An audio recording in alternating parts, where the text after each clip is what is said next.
jamii tukiwa bado tuko hapa katika ukumbi wa Jakaya Convention Center. Nimekutana na mjumbe wa NEC kutoka Zanzibar, atatuambia katika mkutano huu akiwa kama mshiriki yeye anajivunia nini. Atajitambulisha majina yake lakini atatuambia. Karibu sana. Sana. Kwa majina naitwa Asia Alamis. Ni mjumbe wa halmashauri kuu ya CCM Taifa ninayewakilisha kundi la kina mama ambaye inatokea upande wa Zanzibar.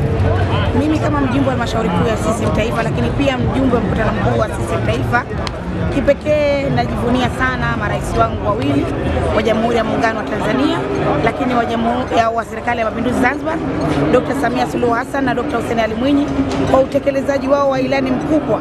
Maana sisi wa NEC pamoja na wao viongozi wetu ndio wasimamizi wakuu wa ilani. Tunashukuru na tumefurahi sana kwa jinsi utekelezaji wa ilani ulivyofikia.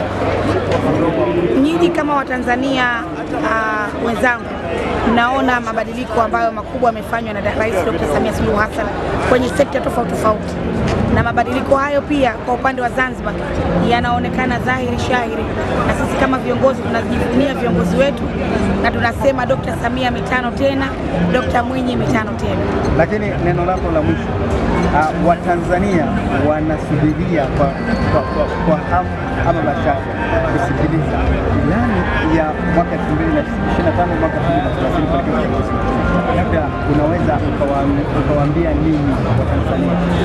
Yani wakae mkao wa kula, kwa sababu ilani ya safari hii imedadavuliwa vizuri sana, imeongezwa mambo mengi sana ambayo alikuwa hajaingizwa kwenye ilani iliyopita miaka ya nyuma. Safari hii vimeingizwa vitu vingi, vimepewa vipaumbele vitu muhimu sana. Kwa hiyo wakae mkao wa kula kusubiria ilani yetu.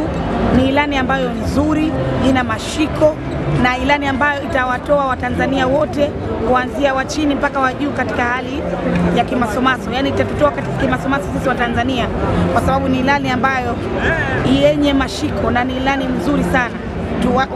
Niwape tu Watanzania wakae mkao wa kula kusubiri ilani yetu. Ni ilani ambayo ya kihistoria kabisa kutoka kwenye Chama cha Mapinduzi. Asante sana. Asante sana.